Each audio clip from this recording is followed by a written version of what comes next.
नमस्कार, मैं अभिसार शर्मा और एक बार फिर मैं आप सबका शुक्रिया अदा करना चाहता हूं कि इस मुश्किल वक्त में आप न्यूज क्लिक का साथ दे रहे हैं हमारी सदस्यता ग्रहण करके, ताकि इसी तरह से हम सामाजिक सरोकार की आपके मुद्दों को बेबाकी से उठाते रहें।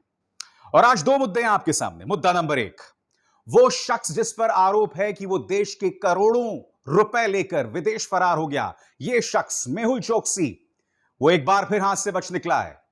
कटघरे में कौन है? राष्ट्रीय सुरक्षा सलाहकार अजीत डोभाल और गोदी मीडिया, क्योंकि बहुत बड़ी बड़ी बातें की गई थी।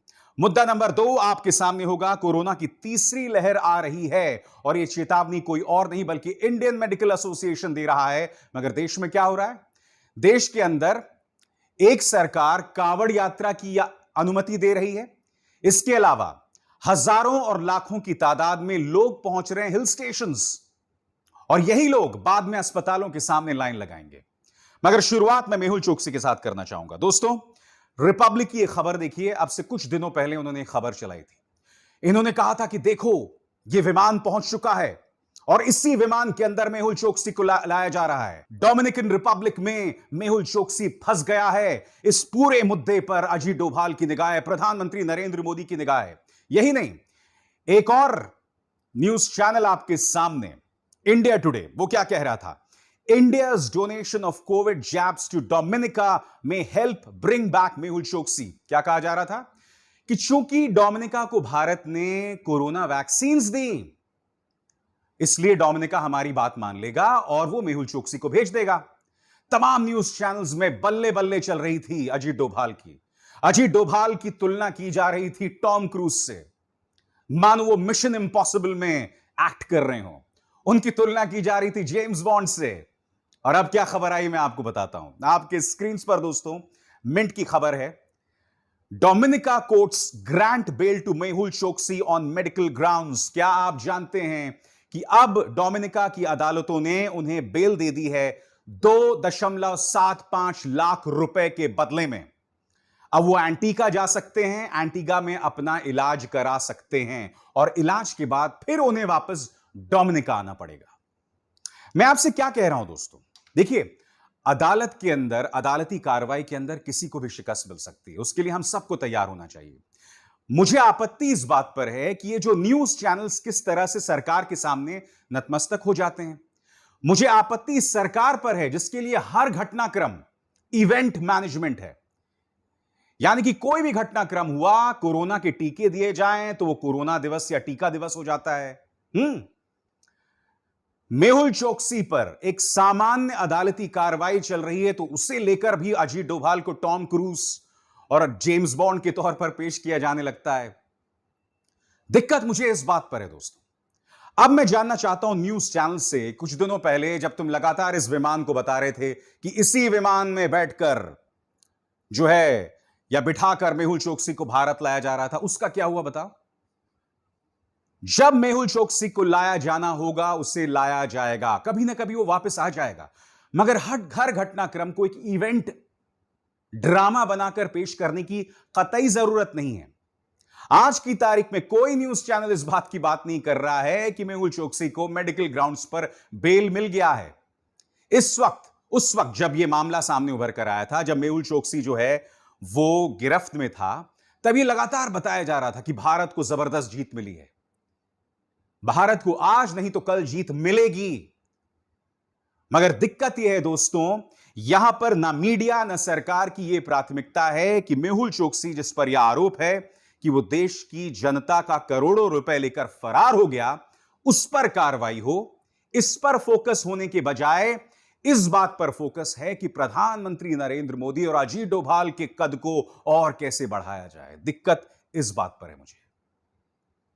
और अब बात करते हैं दोस्तों उस खबर की जिसका ताल्लुक हम सबको होना चाहिए। कोरोना की तीसरी लहर आ रही है और तय तौर पर आ रही है, और यह मैं नहीं कह रहा हूं, इंडियन मेडिकल एसोसिएशन कह रहा है। मैं आपको पढ़ के सुनाना चाहता हूं दोस्तों। आपके स्क्रीन पर दैनिक भास्कर की खबर क्या कहती है, पढ़ के सुनाना चाह रहा हूं। इंडियन मेडिकल एसोसिएशन ने कोरोना पर चेतावनी दी है। आईएमए ने कहा है कि तीसरी लहर नजदीक है और ऐसे में टूरिज्म और धार्मिक यात्राएं कुछ और महीने इंतजार कर सकते हैं। यह चेतावनी तब आई है जब देश के कई हिस्सों को अनलॉक कर दिया गया है और टूरिस्ट स्पॉट्स में लोगों की भीड़ जमा होने लगी है। तस्वीर देखिए दोस्तों, यह तस्वीर है मनाली की। होटलों के आगे लोग बैठे हुए हैं कि होटल में हमें एडमिशन मिल जाए। कुछ दिनों बाद यही लोग अस्पतालों के सामने इन्हें खड़ा ना होना पड़े। और यही नहीं दोस्तों, यह देखिए, यह है केम्प्टी फॉल्स की तस्वीर, मसूरी के केम्प्टी फॉल्स की तस्वीर। कितनी बड़ी तादाद में यहां लोग जो है नहा रहे हैं। मैं इस बात को समझ सकता हूं कि पिछले कई महीनों से लोग अपने घरों में बंद हैं, और जब आप लगातार घरों में बंद होते हैं तो आपको बाहर जाने का मन होता है।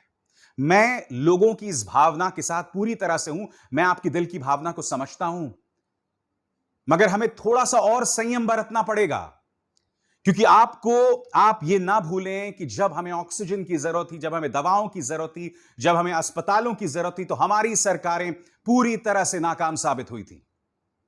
बताइए ना, हुई थी या नहीं हुई थी? आगे खबर क्या कहती है। मौजूदा हालात में भी देश में जिस तरह से लोग खुशी जाहिर कर रहे हैं, आईएमए ने इस बात पर भी गहरा दुख जाहिर किया है। आईएमए ने चेतावनी भरे लहजे में कहा है कि भारत अभी अभी भयावह दूसरी लहर से बाहर आया है और इसके पीछे स्वास्थ्य महकमे की कोशिशें हैं। आगे वो क्या कहते हैं, आईएमए ने कहा है कि इतिहास में जितनी भी महामारियां आई हैं, उन्हें देखा जाए तो यह साफ है कि तीसरी लहर को भी टाला नहीं जा सकता। यह बेहद करीब है। समझ जाइए, संभल जाइए। हमें अपनी रक्षा खुद करना है, क्योंकि सरकार में बहुत जबरदस्त असमंजस है। यह सरकार आपकी मदद करेगी नहीं करेगी हम नहीं जानते हैं। यह खबर देखिए दोस्तों आपके स्क्रीन पर। ब्रिटेन के अंदर 51% लोगों को पूरा वैक्सीन लग चुका है, और भारत के अंदर सिर्फ 5.3% से लेकर 5.5% लोगों को पूरी तरह से वैक्सीनेट किया गया है, टीका लगाया गया है। मैं जानकारी आपको क्यों दे रहा हूं? मैं जानकारी आपको इसलिए दे रहा हूं कि अगर कम लोगों को टीका लगेगा तो कोरोना फैलने का खतरा बढ़ा रहता है। और अब मैं इस बात का आपको प्रमाण देना चाहता हूं दोस्तों। आपकी स्क्रीन पर यह तस्वीर है, यह ग्राफिक है। यह बता रहा है कि कोरोना की जो तीसरी वेव है, कोरोना की जो तीसरी लहर है, वो ब्रिटेन में लगातार बढ़ रही है। उनके केसेस लगातार बढ़ रहे हैं। मगर ब्रिटेन में, जैसा कि आप जानते हैं, 51% लोग हैं जिन्हें पूरी तरह से वैक्सीनेट किया जा चुका है। अब यह दूसरा ग्राफिक देखिए। इस ग्राफिक के हिसाब से मृतकों की तादाद जो है वो स्थायी बनी हुई है, यानी कि मृतकों की तादाद नहीं बढ़ रही है। क्यों? क्योंकि ब्रिटेन के अंदर 51% लोगों को वैक्सीनेट किया गया है, और भारत के अंदर कितने फीसदी लोगों को? सिर्फ 5.5% लोगों को वैक्सीनेट किया गया है। यह फर्क है ब्रिटेन और भारत में। अब आप मुझे कहेंगे कि भैया ब्रिटेन की आबादी भारत की आबादी में बहुत कम है। बिल्कुल सही कहा आपने, मगर क्या आप जानते हैं कि वैक्सीनेशन को लेकर, टीके को लेकर भारत सरकार कब होश में आई? इसी साल की शुरुआत में, जनवरी 2021 में। और ब्रिटेन होश में आ गई थी पिछले साल मई 2020 में। और हम यह ना भूलें, हमारे प्रधानमंत्री ने इस बात की घोषणा कर दी थी, कब जानते हैं? अप्रैल 2021 में, कि हमने बगैर वैक्सीन के यह जंग जीत ली। तो आप खुद जानते हैं दोस्तों, वैक्सीनेशन को लेकर यह भारत सरकार कितनी संजीदा है। इनके पास वैक्सीनेशन या टीके पूरे दुनिया को भेजने के लिए थे। बाद में इन्हें अपनी गलती का आभास हुआ और फिर इन्होंने यू टर्न लिया। और उसमें हुआ क्या दोस्तों? उसमें हुआ यह कि प्रधानमंत्री नरेंद्र मोदी को जो वैक्सीन गुरु के तौर पर पेश किया जा रहा था, उस पर भी एक आघात हुआ है, उससे भी एक झटका लगा है। क्योंकि भूटान जैसे देश, श्रीलंका जैसे देश, जिन्हें हमने कमिटमेंट दी थी, जिन्हें हमने कटिबद्धता जाहिर की थी कि हम तुम्हें वैक्सीन देंगे, हम वो पूरा नहीं कर पाए। वहां पर हमारी नाक कटी। फिर कहां गए वैक्सीन गुरु, बताइए? मैंने कार्यक्रम की शुरुआत में आपसे कहा, कोरोना की तीसरी लहर की अगर हम बात करें तो सरकार में जबरदस्त असमंजस है, और उसके लिए मैं आपको ये दो खबरें दिखाना चाहता हूं। जैसा कि आप जानते हैं कि कावड़ यात्रा शुरू होने वाली है, यानी कि हजारों की तादाद में कावड़ जो हैं अपने कंधे पर भगवान शिव के मद में मस्त होकर सड़कों में यात्रा करेंगे, दिल्ली से लेकर हरिद्वार तक, यानी कि सड़कें पटी हुई होंगी। अब मैं आपको बताना चाहता हूं कि उत्तर प्रदेश और उत्तराखंड दोनों जगह पर बीजेपी सरकार है, मगर दोनों में कांवड़ यात्रा को लेकर बिल्कुल उलट विचार है। आपके सामने उत्तर प्रदेश में कावड़ यात्रा पर नहीं लगेगा बैन। सीएम योगी आदित्यनाथ बोले कावड़ियों को मिलेगी सुरक्षा और सुविधा। यह हैं उत्तर प्रदेश के मुख्यमंत्री आदित्यनाथ। अब देखिए आपके स्क्रीन पर हिंदुस्तान की खबर और वहां के जो मुख्यमंत्री हैं उत्तराखंड के, वो क्या कह रहे हैं। कावड़ यात्रा, यूपी सहित पड़ोसी राज्यों से क्या उत्तराखंड आएंगे कावड़िए, जानिए क्या बोले सीएम पुष्कर सिंह धामी। अब मैं आपको पढ़ के सुनाना चाहता हूं पुष्कर सिंह धामी ने क्या कहा। उत्तराखंड के मुख्यमंत्री पुष्कर सिंह धामी ने कहा है कि कावड़ यात्रा लाखों लोगों की आस्था की बात है, मगर श्रद्धालुओं की जान को खतरे में नहीं डाला जाना चाहिए। उन्होंने कहा कि कोरोना संक्रमण के बीच कावड़ यात्रा के कारण लोगों को अपनी जान गंवानी पड़े, इसे तो भगवान भी पसंद नहीं करेंगे। धामी ने कहा कि सरकार पहले ही कावड़ यात्रा पर रोक का निर्णय ले चुकी है। मैं आपसे कुछ सवाल पूछना चाहता हूं। ऐसे कैसे हो सकता है कि कावड़ यात्रा का नुकसान उत्तराखंड की जनता को तो होगा, मगर कावड़ यात्रा की नुकसान जो है वो उत्तर प्रदेश की जनता को नहीं होगा? इससे पता चलता है कि ना केंद्र सरकार, ना यूपी सरकार, ना उत्तराखंड सरकार, इन्हें कुछ नहीं पता कि कोरोना का क्या समाधान हो, कावड़ यात्रा का किस तरह से हम समाधान निकालें। इन्हें कुछ नहीं पता। ये लोग सिर्फ अपनी सियासी रोटियां जो हैं वो सेक रहे हैं।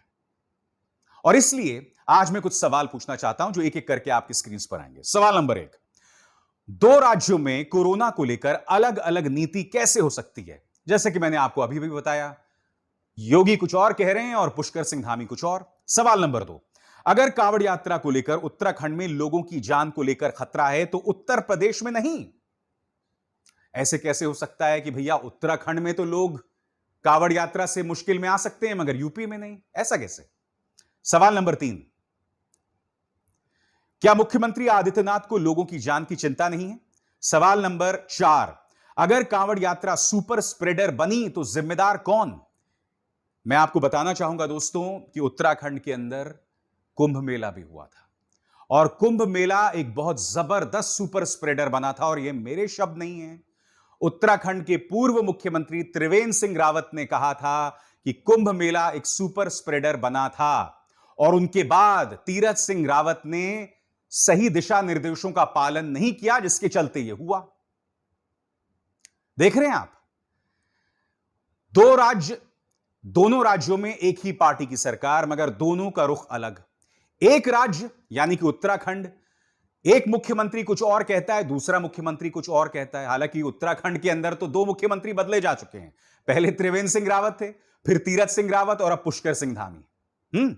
इसके बाद एक और सवाल, केंद्र मामले में दखल क्यों नहीं दे रहा? कहां है प्रधानमंत्री नरेंद्र मोदी? कहां है अमित शाह? क्या इस मुद्दे पर आपको दखल नहीं देना चाहिए? क्या लोगों की जान की परवाह नहीं है आपको? इसके बाद, क्या उत्तर प्रदेश का फैसला राजनीति से प्रेरित है? जी हां दोस्तों, 8 महीने बाद उत्तर प्रदेश में चुनाव है। अब यह सवाल उठना तो लाजमी है ना कि आपने जो यह फैसला लिया है उसके पीछे राजनीति हो सकती है। अब आप कहेंगे 8 महीने बाद तो उत्तराखंड में भी चुनाव है। बिल्कुल सही कहा आपने, मगर मुझे ऐसा लग रहा है कि उत्तराखंड में भारतीय जनता पार्टी ने अभी से ही हार मान ली है। यही वजह है कि 2 बार इनके मुख्यमंत्री बदले जा चुके हैं। अब इसके बाद भी अगर ये उत्तराखंड में जीत जाएं तो ये किसी चमत्कार से कम नहीं होगा।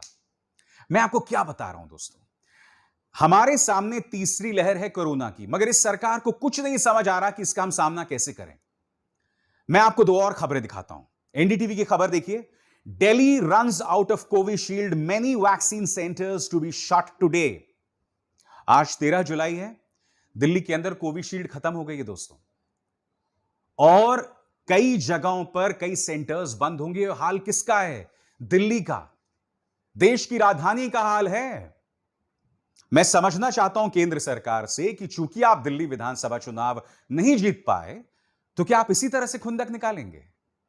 बताइए। और यही नहीं दोस्तों, आज मुंबई के अंदर भी कोरोना वैक्सीन की कमी है। यानी कि एक देश की राजनीतिक राजधानी और दूसरा देश की व्यावसायिक राजधानी, और दोनों जगहों पर कोरोना की वैक्सीन की कमी। मैं समझना चाहता हूं इसकी जिम्मेदारी किसकी है। और यह आंकड़ा देखिए आपके सामने, सबसे ज्यादा वैक्सीन इस वक्त उत्तर प्रदेश में लगाई जा रही हैं। मैं समझना चाहता हूं क्यों। कहीं इसलिए तो नहीं कि उत्तर प्रदेश में आपको चुनाव जीतना है, इसलिए वहां की जनता को आप नाराज नहीं कर सकते हैं, और महाराष्ट्र में इस वक्त चुनाव नहीं है, दिल्ली में इस वक्त चुनाव नहीं है। बताइए बताइए बताइए ना, शर्माइए मत। और बात यहां नहीं रुकती है।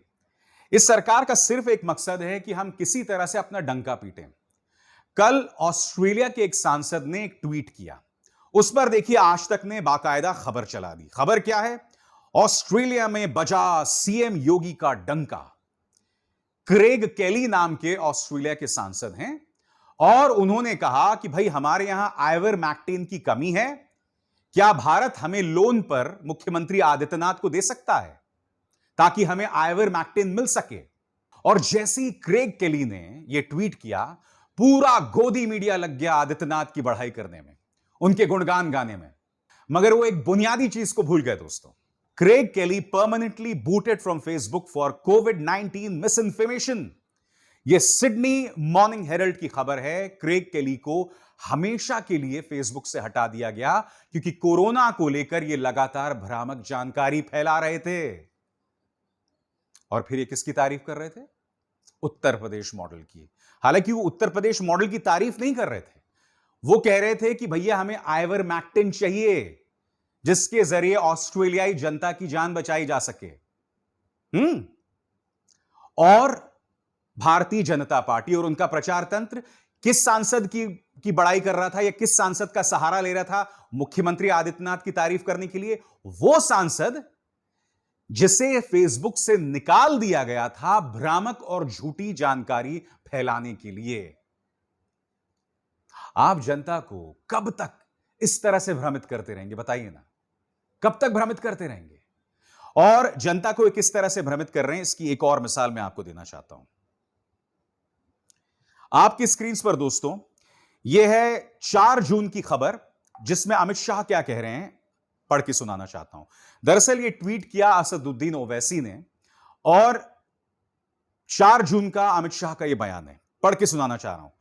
Prime minister Narendra Modi led, we controlled second wave of कोविड-19 in a very short time. Amit Shah कह रहे हैं कि प्रधानमंत्री नरेंद्र मोदी के नेतृत्व के चलते हमने बहुत ही कम समय में कोरोना की दूसरी लहर पर काबू पा लिया। यह इनका 4 जून का बयान है। अब मैं आपको बताता हूं कल का उनका बयान। It was humanly not possible to control Covid second wave. Amit Shah यहां क्या कह रहे थे कि इंसानी तौर पर यह संभव नहीं था कोरोना की दूसरी लहर पर काबू पाना। अब अमित शाह 4 जून को सच बोल रहे थे या अब सच बोल रहे हैं? क्योंकि 4 जून को आपने क्या बयान दिया था, फिर से देखिए आपके स्क्रीन पर। 4 जून को उन्होंने बयान दिया था कि प्रधानमंत्री नरेंद्र मोदी के नेतृत्व में हमने कोरोना की दूसरी लहर पर काबू पा लिया, वो भी बहुत कम समय में। अब आपके सामने दूसरा बयान देखिए, it was humanly not possible to control Covid second wave, यानी कि इंसानी तौर पर यह संभव नहीं था कोरोना की दूसरी लहर पर काबू पाना। मैं फिर समझना चाहता हूं अमित शाह जी से, मैं फिर समझना चाहता हूं मोदी सरकार से कि आप लोग हर चीज पर इस देश की जनता को भ्रमित क्यों करते हैं? समझाइए मुझे, क्या वजह है कि आप साफगोई से, सच्चाई से अपनी बात नहीं रख सकते? मृतकों के आंकड़ों को आप छुपाते हैं, ऑक्सीजन को लेकर गलत जानकारी दी जाती है, फिर आपको एक्सपोज कौन करता है? दिल्ली हाईकोर्ट एक्सपोज करता है, अदालतें आपको लगातार एक्सपोज कर रही हैं आपके रवैये के चलते। मैं फिर आपसे समझना चाह रहा हूं, तीसरी लहर हमारे सामने है, क्या मोदी सरकार इसके लिए तैयार है या नहीं है? क्या आप पूरे देश का नेतृत्व करने की क्षमता रखते हैं? क्या आप उन्हें एक ब्लूप्रिंट दे सकते हैं? क्या आप उन्हें एक विजन दे सकते हैं? क्या है आपके विचार? या इसी तरह से भ्रामक जानकारी फैलाना? 8 महीने के अंदर उत्तर प्रदेश का चुनाव है, ले देखिए उसी के इर्द गिर्द आपको अपनी सियासत करनी है। ईश्वर मालिक है दोस्तों, अगर यही इनकी सोच जारी रही तो तीसरी लहर का हम कैसा सामना करेंगे मैं नहीं जानता। मगर न्यूज क्लिक में और न्यूज चक्र में हमारा मकसद है आप तक असली मुद्दों को लाना, और उससे हम कभी पीछे नहीं हटेंगे। अभिसार शर्मा को दीजिए इजाजत। नमस्कार।